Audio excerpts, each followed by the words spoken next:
मंत्री पंकजा मुंडे यांच्या आजच्या लातूर दौऱ्यादरम्यान त्यांच्या हेलिकॉप्टरमध्ये तांत्रिक बिघाड झाल्याची घटना समोर आली आहे। छत्रपती संभाजीनगरहून लातूरला जाण्यासाठी उड्डाण करण्यापूर्वीच हा बिघाड लक्षात आल्याने त्यांच्या पुढील कार्यक्रमाला उशीर झाला।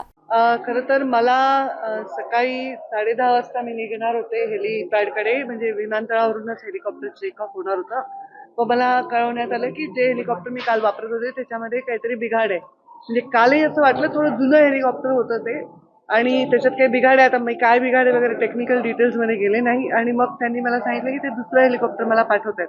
तर तेही हेलिकॉप्टर पाठवायला थोडा विलंब झालाय, नाही तर मी बाय कार जाऊन पहिली सभा तरी केली असती।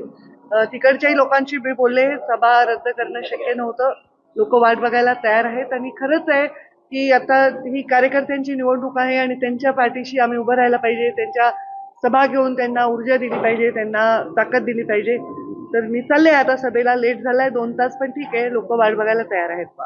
काल तुम्ही वक्तव्य केलं की हेलिकॉप्टरने फिरते आणि आईने देव पाण्यात ठेवलेले नाही, म्हणजे लिटरली देव पाण्यात ठेवले म्हणण्याचा अर्थ असा आहे की माझी आई सतत लँड झाली का, टेक ऑफ झाली का, कारण शेवटी एवढी मोठी दुर्घटना जी झाली आहे ना, त्याच्यामुळे सगळ्यांचे मन हादरलेले आहेत, किंवा एक टेन्शन लोकांच्या मनामध्ये आहे। असंख्य कार्यकर्ते मेसेज करत होते, ताई विमान वापरू नका, ताई हेलिकॉप्टर वापरू नका, पण आता त्याला पर्याय नाहीये। शेवटी आम्हाला जास्तीत जास्त ठिकाणी पोहोचायचं आहे, तर कोणी काही काळजी करायचं कारण नाही। मी हेलिकॉप्टरमध्ये बसायच्या आधीच त्यांनी क्लिअर केलं होतं की हेलिकॉप्टरमध्ये काय प्रॉब्लेम आहे आणि बदलावं लागेल, तर त्यामुळे काही काळजी करण्याचं तरी कारण नाही, आणि काम तर चालतच राहणार। चरेवेती आम्हाला काम करत राहावं लागणार। दौरा उशिरा का होईना सुरू झाला। हो, दौरा रद्द नाही होणार, काही झालं तरी दौरा कदाचित शेवटच्या 2 सभा रद्द होतील, कारण अंतर खूप आहे, मी पोहोचू नाही शकणार बाय कार देखील। अशी एखादी मोठी घटना घडते त्यावेळेस हेलिकॉप्टर असेल किंवा विमान असेल, लँड करत असताना काळजी वाटते, भीती वाटते, किंवा काही मनात काय असतं?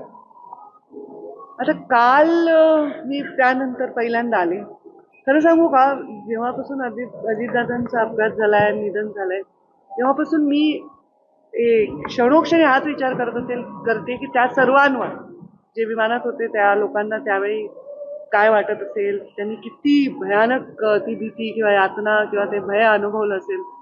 माझा स्वभाव आहे तो जास्त त्या खोलात जाऊन विचार करत होते। फार आमच्या घरात सर्वजण आम्ही खूप व्यथित आहोत, लहानापासून मोठ्यापर्यंत, आणि मला वाटतं महाराष्ट्रात बऱ्याच लोकांच्या घरी हेच चित्र असेल। अत्यंत वाईट वाटलेलं आहे लोकांना।